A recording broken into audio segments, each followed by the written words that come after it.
Good evening and welcome to this Shir Thursday evening of Parshas Tzav,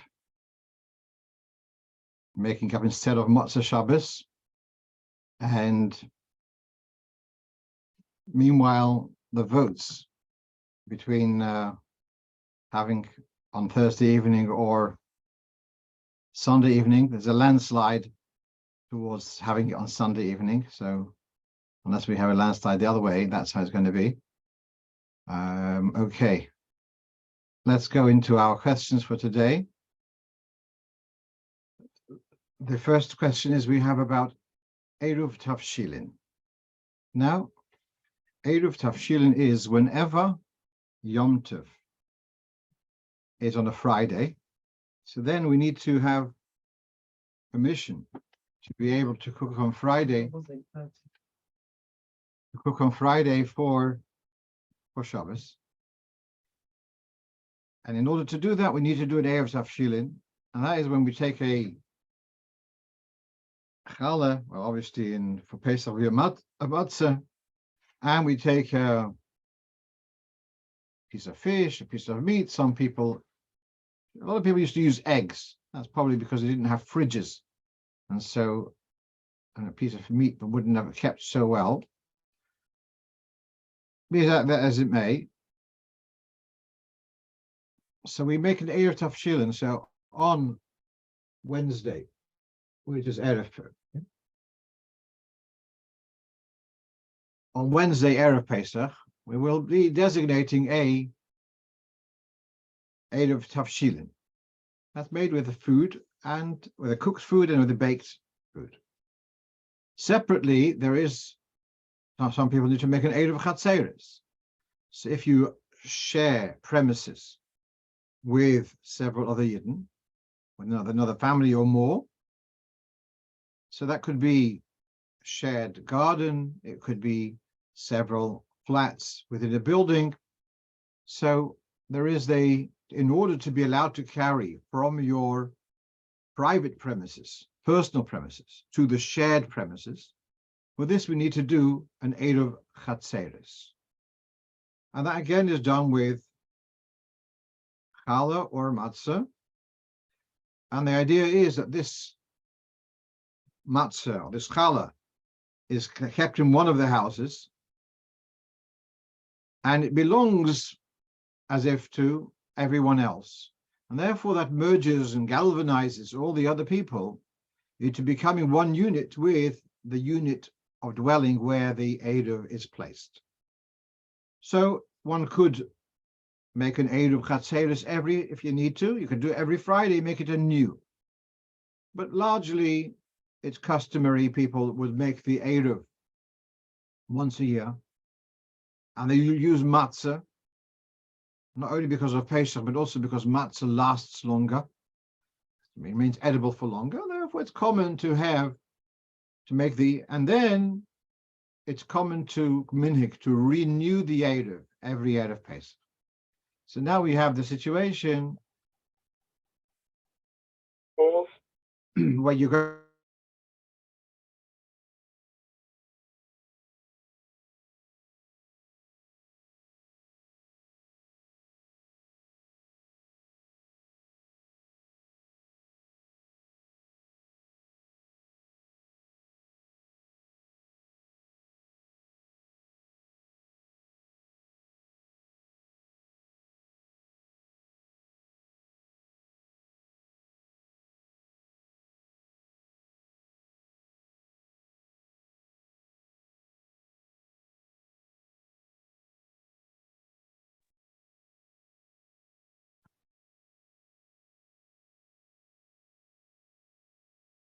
unfreeze.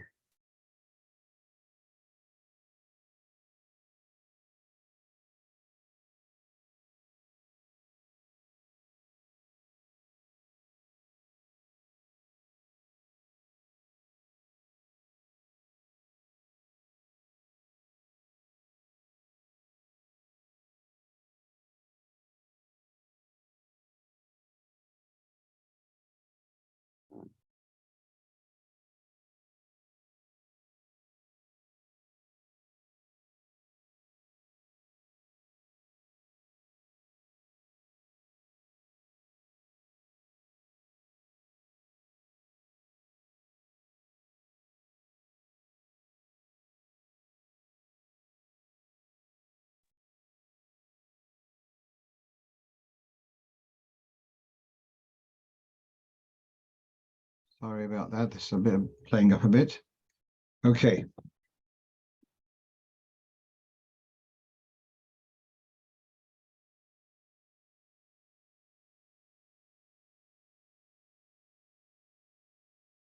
So here's the question of making an Eruv Tafshilin and Eruv Chatzeris at the same time. So here we have in the Mishnah Brura in Siman Shin Samach Bo. So let's read this carefully. He writes, Im maniach Eruv Tafshilin ve'eruv Chatzeris bizman echad.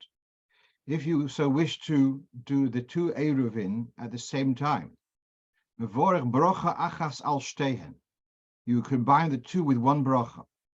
The hainu, and that would be al mitzvahs eruvin, to make eruvin. And then ve'eimer b'hadein eruva, I'll call echad ve'echad kfi nuschoi. And then you'd say for each one the relevant b'hadein eruv, or the declaration that is in eruv. V'chai odom klal kof beis kosav. He said, no, you should say the bracha more articulately. Al mitzvahs eruv tavshilin ve'eruv chatzeres. And then he says you should combine in the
Not. Can you hear me? Okay. All right. I'm struggling to get the screen back on.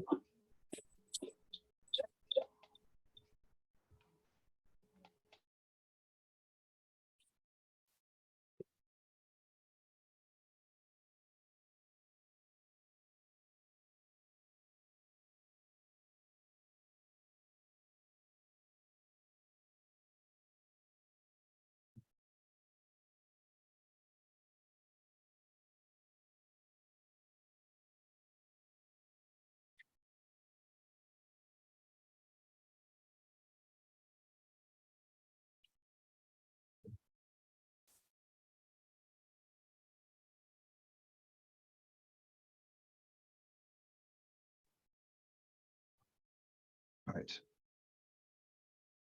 So I wanted to address this carefully, although it's not such a common question.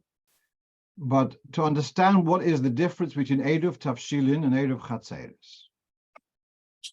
Eruv Tavshilin is you take a bit of bread and cooked food from your own kitchen, and you designate this as going to be your permission I bought the Sefer for Mincha for Shabbos.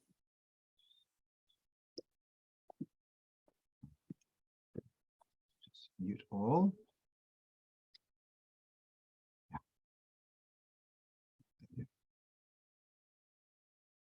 So at what stage does it become the Eruv?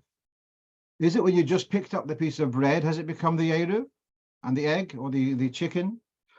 Or is it when you declare B'dein Yehei? So by the Eruv Tavshilin, it's just a piece of food from your kitchen.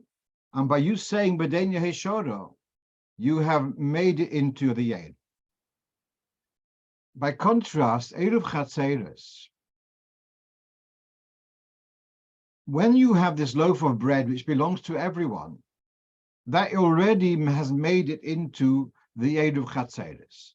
Even if you don't declare anything, it's already the Eruv Chatzeres. Now this has a practical difference. At what point do you do the kinyan? So by Eruv Tavshilin, you can see here the Alter Rebbe has pointed to say the kinyan, if you want to do the Eruv Tavshilin on behalf of others, it is before the bracha. He does not say that by the Eruv Chatzeres. He doesn't say give it to someone to be kohen on behalf of everyone. On the contrary, it follows that you first make the bracha, and then you say B'dein Yehei Shora, this is now going to become the Eruv for everyone. Because if you're going to say make this the kinyan on the Eruv Chatzeres before the mitzvah is done already, you're making the bracha after the mitzvah. So here there's a difference in procedure of Eruv Tavshilin and Eruv Chatzeres. Therefore, now, if you would want to do Eruv Tavshilin and Eruv Chatzeres in the same sitting, in the same session, you'd have to first make the kinyan. If you're making the Eruv Tavshilin for others, you then say the bracha for Eruv. And then you'd have to say B'dein Yehei Shoro la'afuya, that you're allowed to cook. Why is that not a hefsek between the bracha and the designation of the same for to be the Eruv Chatzeres? But you're going to have to do now a kinyan. So it doesn't seem to be correct to be doing the two in one, because again, the kinyan of the Eruv Tavshilin is before the bracha. The kinyan of the Eruv Chatzeres is after the bracha. So wait a second. So then there's going to be an interval between the bracha of Al Mitzvahs Eruv. You're going to first now make it an Eruv Tavshilin, and then you're going to say the nusach for Eruv Chatzeres. And only then you're going to actually make it in an Eruv Chatzeres by making the kinyan. So there's going to be a hefsek there. So I'm troubled by it. I have actually a 2-volume set of Sforim called Eruv Tavshilin Ha'aruch. Ha'aruch is actually spelt with an ayin, but if it's 2 volumes, it's also Ha'aruch with an aleph. But he talks about this, and he brings several poskim, pro and against. Interesting, one of the poskim who objects to this procedure is Reb Shlomo Kluger. And I heard from Reb Mordechai Azimov, the name of Reb David Haradoker, the name of the Rebbe Rashab, that of the poskim, contemporary poskim, particularly the Reb Shlomo Kluger, is a very reliable posek. Now, besides what I've raised here about hefsek, there's another question of ein oisin. Well, if you'd use the one loaf of bread for the two, one matzah for the two, then there's a question of ein oisin mitzvahs chavilas. It's inappropriate to bundle several mitzvahs into the one physical article. Meanwhile, but I've raised the question of hefsek. So now I want to share with you very interesting psak. If you have a dilemma, you've got 2 options. One is you might be causing an unnecessary bracha.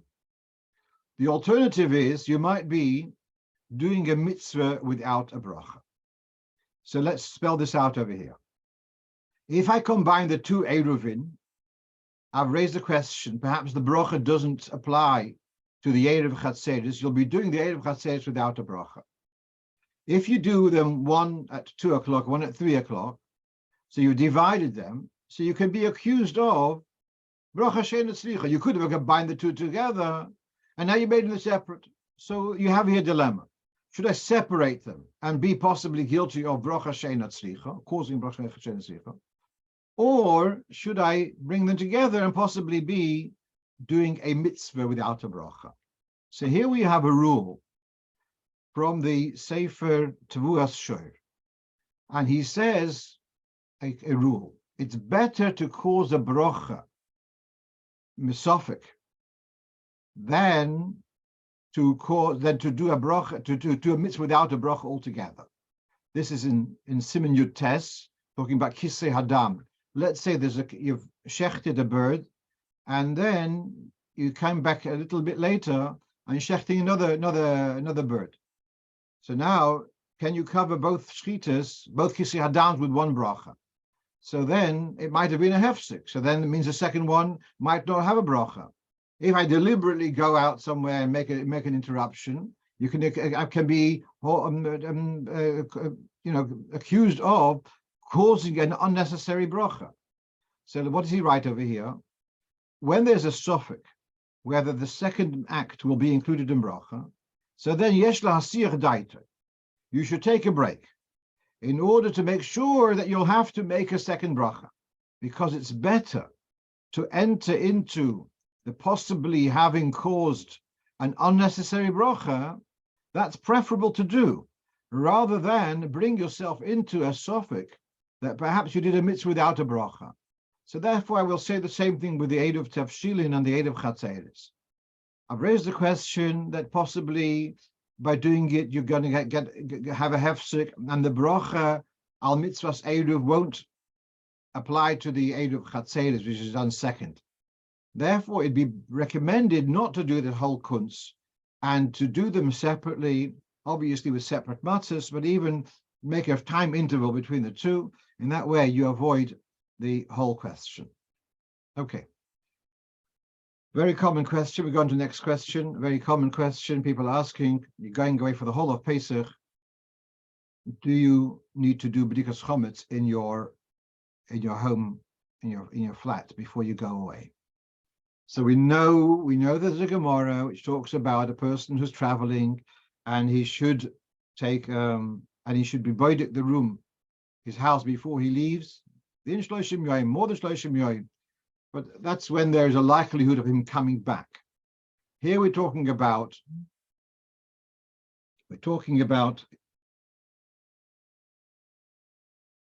he has no intention of coming back during Yom Tov. He's selling out the whole place. So let's read the Shulchan Aruch, and then we'll see the two opinions here. This is the Shita of the Ravya, was one of the later Rishonim. So he writes the following. This is the Shulchan Aruch, obviously, but it's the basis of this, the Ravya. A Yid is leaving from he's been a tenant in a non-Jewish house. He's left that house within 30 days before Yom Tov, before Pesach. If he's moving into another house, or he's going to another city, and he's going to move into another house elsewhere, so then he doesn't need to do bir chometz in the house which he's surrendering to his goyish landlord, because he will fulfill the mitzvah of biur in the second house. But if he's going to leave this premises, surrender this premises, and is going to be traveling by sea or by caravan, and is not going to be in any house of his on Pesach, there are those who say that he has a duty of biur chometz because it's within 30 days, and he has to do biur chometz, in other words, b'dikas chometz, in the non-Jewish premises before he leaves it, so that he should do biur. So you're moving out. You've been living in a goyish flat. You move out a week before Pesach. The night before you leave, he says, do b'dikas chometz. Next day is the guy's going to move in, and he's going to bring all the chometz, whatever he wants. Still have to do b'dikas chometz the night before, obviously without a brach. Even though for Pesach is going to be populated by a goy. There's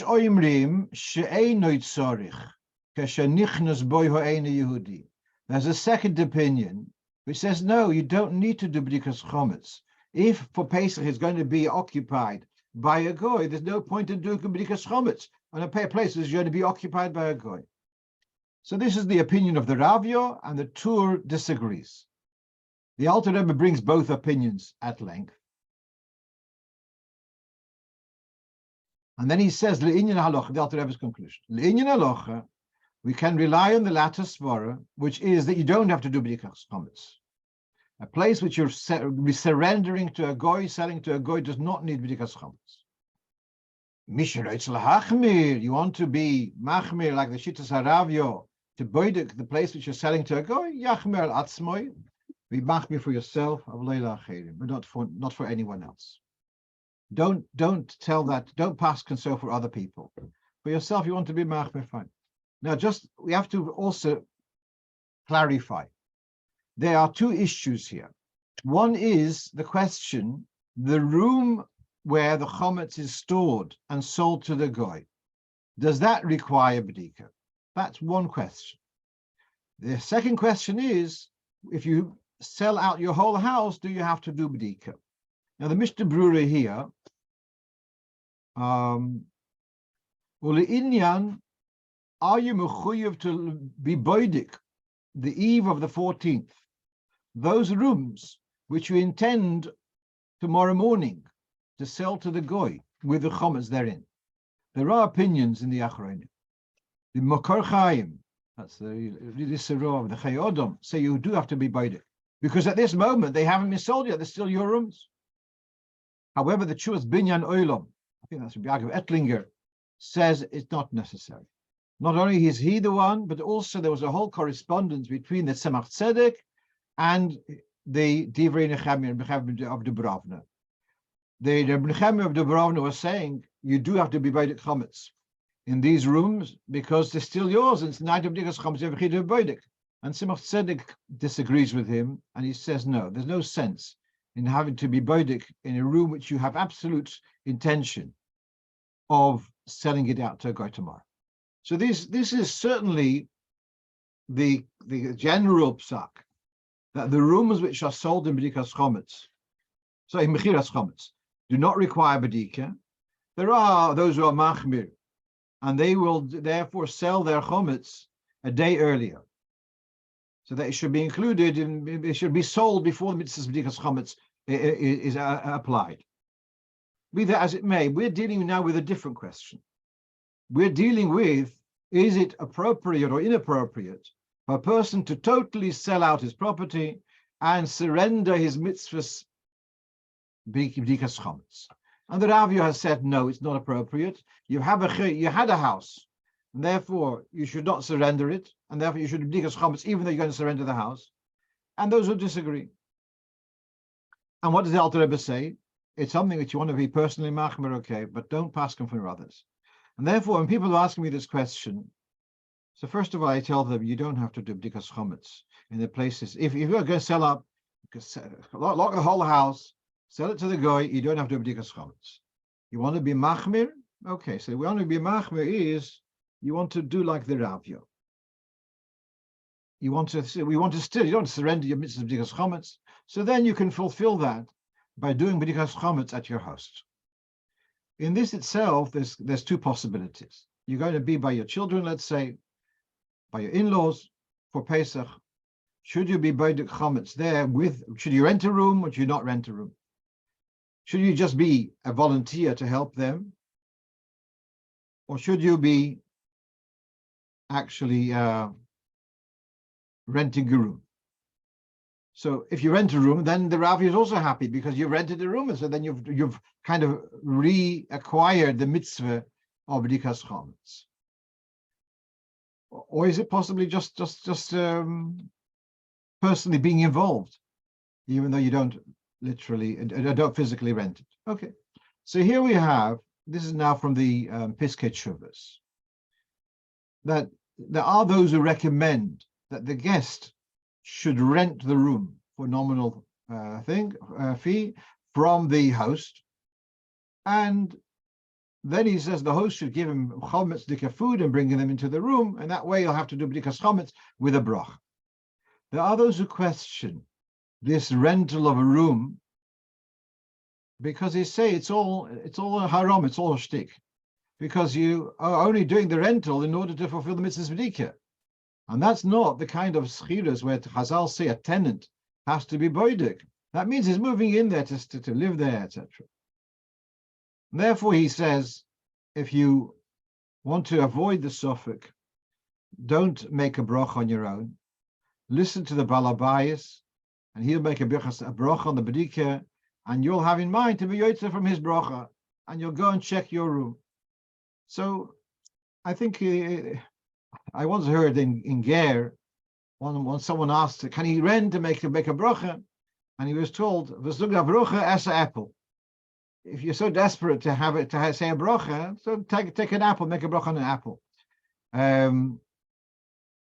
In jest, but I think that I would advise. You're going to your host for Pesach. You're there a day before. Fine. So the room which you're given, whether you pay rent or not, is your room. A little bit why they question this is it's not like a hotel room or a rented room where the balabos can't come in. If a host hosts you in his house, but they still feel entitled to come into that room, so it's not really a proper ownership. That's their question. So to avoid this question, first of all, you don't. The halacha is not like the Ravya. The Alter Rebbe says a machmel. You don't have to be machmel like the Ravya. You're going to be physically involved. You're going to do a mitzvah begufay. Whether you own the room or not, okay, it's not so important. And so you just listen to the bracha. Just one little diuk I want to share with you. Now, the Alter Rebbe, if you read carefully in the Siddur, he says that when you distribute the mitzvah of B'dika to several people, so they should not go to other rooms before starting the B'dika. So let's say you got yourself and two of your sons are going to help you with the B'dikas Chometz. So you should not tell them, okay, I'm going to do this room and you go to the bedroom and you're going to go to the garage, whatever it may be. Don't do it that way. Instead, they should first do B'dika in a corner of the same room. So again, you got three men in the room. We're going to do a B'dika now. You'll do this corner, I'll do that corner, and then you'll go to the garage and you'll go to that bedroom, etc. That's in order to avoid a hefsek between the bracha and the beginning of the actual B'dika. Let's move on. So you're asking, Mendel is asking, why can't he bring his own rented chometz, into his rented room, rather than Balabas give him? You're right. You're right. He's just come a day before Pesach, so he probably hesitant to start schlepping chometz. But the truth is that room, there's chometz in any case. It's been made available for you, and any chometz there is available for you to have. And therefore, I think you've been kind of that chometz by the mere fact that you've been given the room. You've been kind of the chometz. All right. I think though that it still remains a shtickle sofik bracha, and therefore, just listen to the balabais and join in with the B'dika and be gufay. Let's go on to the next question. Right, here's an interesting question.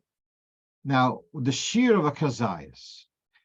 There's a machloikis, Rambam and others, where the kazayas is a third of an egg or a half an egg. And the ruling here, therefore, is that if it's a mitzvah min midrabanon, like Mora Bisman Azeh, you can rely on the smaller amount. When it comes to matzah, it's min Torah, you have to go for the larger kazayas. So this is a half an egg, and this is like a third of an egg. Then the Alter Rebbe says over here, this is in Siman Tov Pei Vav, he says, when it comes to Brocha Achroina, so then let's say you had a couple of biscuits. You're not sure whether you had a half an egg or just a third of an egg in volume. So then you should not make a Brocha Achroina.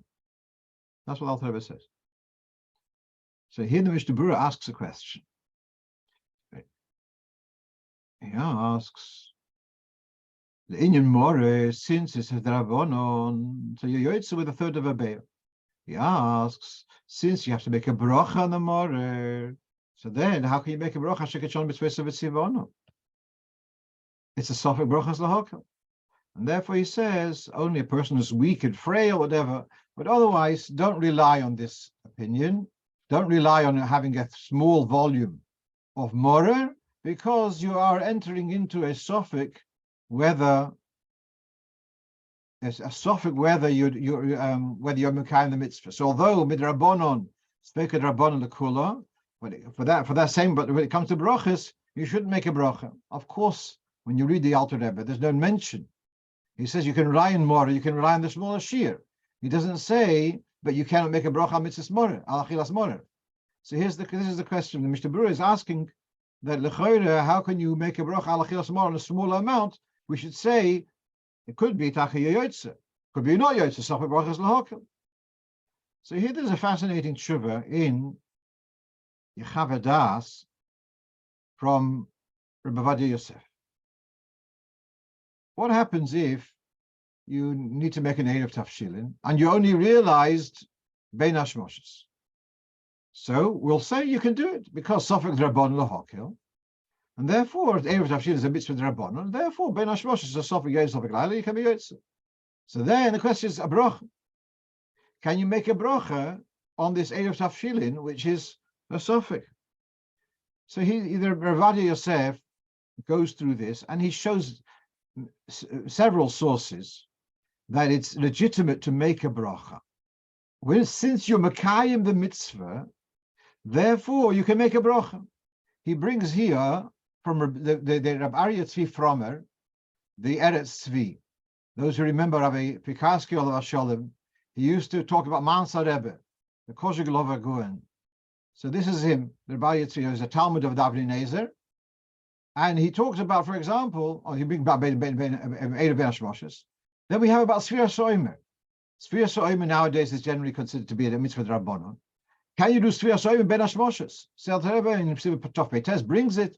That you can make Sfira Soimer Ben Hashmoshes. Although, well, of course, we wait till Nacht. But there are those who Kehillas who are saying Sfira Soimer Ben Hashmoshes because Sophic Drabbon lahokel, and they make a bracha. B'sikum, Rav Ovadia finishes off that if you're doing this Erev Tafshilin, of course you should do it earlier. But if you didn't make it until after Shkia Ben Hashmoshes, you should make a bracha. So therefore, coming back to the question of the Morer, since you are Mekayim mitzvahs Morer, because Sveka Draban Lakula, so therefore you can make a bracha al achilas Morer also. Let's move on. People asking, so many people asking about the garlic. Every year it creates a lot of questions. So this is a quote from Rav Lando, Rabbi Yankov Lando, where he's quoted as saying that we don't have a minig to object to using garlic on Pesach. This is from the Hiskashus, as you can see. He gives us a reference to look at the Sefer Shebach HaMoyadim, where he quotes that are those who have a minig not to eat radish or garlic on Pesach. And he gives a reference here that the Pri Megadim says he doesn't understand why it's a problem, but shouldn't be Mekel, Bafame, Oretz, etc. What Rav Lando is saying that he was in Russia at the time, and he's saying that we don't have a minig to object. He also there's a reference here in Shevach Hamon Chai Odom, where he writes that those who have a minig not to eat radish or garlic, play on the words, and it's okay. They don't have to do Hatosh Dorim, whatever. All right. So, bottom line is the following: if you have hitherto consciously not used garlic on Pesach, and you want to, for whatever good reason, you want to start using garlic on Pesach, you'd have to do Hatosh Dorim. But as a Chabad minhag, someone said to me that not everything Rabbi Yankov Lando said in the name of Rebbe Rashav did the Rebbe Mekabel, and we know there's several things that he said that Rebbe Rashav did face one way, and our Rebbe was Mevara from the Frierdiker Rebbe, many in Yonim Minhogim, and different to Rav Lando. Fine. But we don't have any mokher anywhere else in Chabad literature dafka not to use garlic on Pesach. So therefore, it's a personal family minhag. If your family minhag is not to use it, so then it's a family minhag. If you want to be matir neder, that's legitimate. I once had a woman about 25 years ago. I spoke about this, and she was very excited. She now can make more tasty food for her family. And then it's a day or two before Pesach, and she calls me up in the morning. She says, "Dayan, Raskin, you know what happened last night? I peeled a dozen garlics, and I was so tired, I didn't do anything with them, and they were left overnight peeled. And there's a whole business, like we don't have our peeled onions overnight. There's a whole thing, we peeled garlic overnight. We don't use garlics that are left peeled overnight." So I said to her, "It looks like Hashem doesn't want you to use garlic this Pesach." Okay, so if you're this is really, it is available. It's if a person is important to them to flavor the food, smell the family, it is something which would be allowed. Okay, let's move on. Is there a mitzvah of eating matzah throughout Pesach? So the way it appears in the Simon Tov Ayin Hey in Shulchan Aruch, we have one pasuk that says Sheishes Yom Techel Matzos. Another pasuk says Shivas Yom Techel Matzos. And the Gemara learns that since one said pasuk says 6 days you have matzahs, one says 7 days you have matzahs, that means the seventh day is not vital to have matzah. It means if you want to have something bread, it has to be matzah, but it doesn't mean you have to eat matzah. And therefore they say, since the seventh day doesn't have to not a chiyuv to eat matzah, same thing all the 6 days, the previous 6 days also, not a chiyuv to have matzah. So when Torah says 6 days or 7 days you eat matzahs, it means if you want to eat bread, it has to be matzah, but not that you have to. First night, it has another pasuk by Erev Techel Matzahs. So it's very strange, though. Very strange that the pasuk says Sheishes Yom Techel Matzahs, Shivas Yom Techel Matzahs, and it says no, you don't really have to. It's kind of means if you are eating, then it has to be non-chametz. So there are sources in Chassidus to say that the way the Torah expressed it is because indeed there is a value. Just like he says here in Maimar of the Tzemach Tzedek, just like Ma'ariv is Rishus, so to Matzah, it's not a chiyuv, but Rishus is also a bit of a mitzvah. Therefore, the Matzah of the whole day, 7 days, is also a stickle mitzvah. It's a bit of a mitzvah, and it's not just like eating fruit. And here's a reference of the Rebbe also about this. Interestingly, there's a sefer called Maaseh Rav, which is the Minhagim of the Vilna Gaon. And he says in stronger lashon, Shivas Yom Techel Matzahs, Kol Shiva Matzah, mitzvah. It's only called Rishus in comparison to the first night. But he says mitzvah de'raisahu, very strong lashon. Well, anyway, even whether it's mitzvah de'raisahu or not, but there is a value. What is the difference between is a value, isn't a value?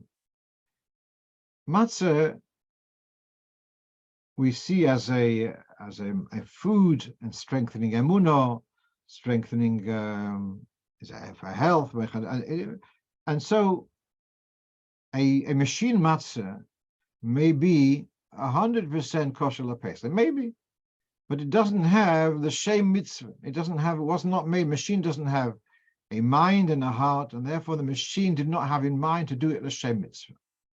So someone could argue, if there's no mitzvah of having matzah the whole of Pesach, so why can't I use machine matzah? Mohadrin, it's absolutely no speck of chometz. And if you say that there's a mitzvah to eat matzah the whole 7 days, or 8 days, then you want to use shmura matzah. You want to use matzah l'shem mitzvah for all 7, 8 days of Pesach. So that's where it's really the consequence l'maisa, and then indeed that's the contemporary minhag that we any Lubavitcher home. Alle Chassidim, yeah, they'll be using handmade matzahs throughout Pesach, and see that as a skula for. Let's say, I also sometimes people use. Let's say if they had matzah from the Rebbe, they would have it when they have it on Achon Shel Pesach, by Mashiach Suda, whatever it may be. So people are seeing the mitzvah of matzah as a skula throughout Pesach, not just the first night. So let's move on. End of slideshow. That's interesting. Okay. So I'm going to close that and just finish off the various other questions. Right. So someone, if you remember last week, we had a discussion about the ceramic insert of a crock pot, which had been switched on by a non-Jewish worker and made the cholent. And so the rabbi realized that it's been visual akum, and he asked about kashering. And as I said, you can dip it in, even though it's ceramic, but you are allowed to kasher it by dipping it in 3 times in 3 bodies of boiling water. And then he said to me, how about him kashering it with a libun kal? And so he turned and he suggested putting it upside down, or I suggested to put it upside down on the gas flame. He did that. I'm sorry to say that it cracked. So not recommended, yeah? And I've mentioned several times I don't have public liability insurance. Therefore, he said it's not such a big deal, but so not recommended to do that. It's not made for that. And actually, that's the halacha in Siman Tov Nun Aleph. The kind of utensils which are likely to crack through kashering are considered unkasherable. You can't kasher something which you're going to be anxious it may crack through kashering. So just I felt it was important to share that with you. 2 other feedbacks. One is about, we spoke about the chazan switching over by Uvolatzion. And so someone pointed out to me that I should have shared it with you, that in that case, if the chazan is going to switch over and he's going to allow someone else to take over, so when he finishes Hazoras Hashatz, he has to take 3 steps back. Normally, the chazan does not take 3 steps back because he relies on the 3 steps back at the end of Kaddish after Uvolatzion. But if he is giving over the Yom to someone else, then he would have to take 3 steps back now, at the end of his Chazaras Hashatz.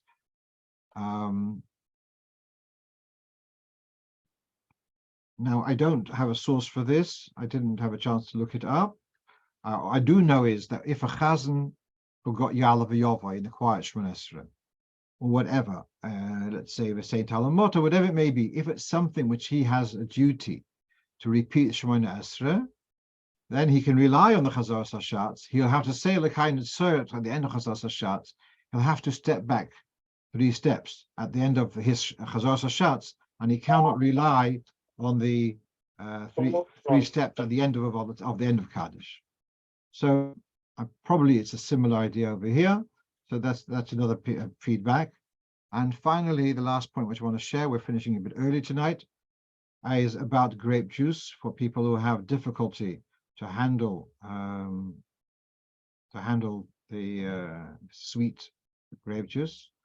So someone pointed out, one of our listeners pointed out that the light-colored grape juice is easier to handle by some than the red juice, and that's because of the phytochemical content of the grape skins, or the dark grape skins. So they are more difficult for people to handle.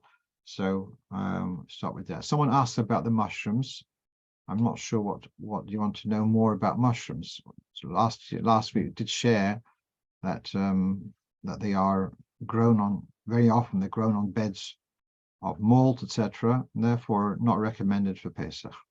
Okay, I'll stop with this and wish you all a kosher Feilich and Pesach. What's going to happen, as I mentioned at the beginning of this year, the votes between Sunday night or Thursday night are overwhelmingly towards Sunday night.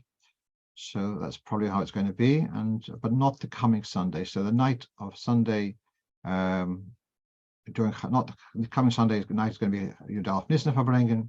After that is going to be the Kinus Torah. If someone wants to arrange it on Zoom, they can do that.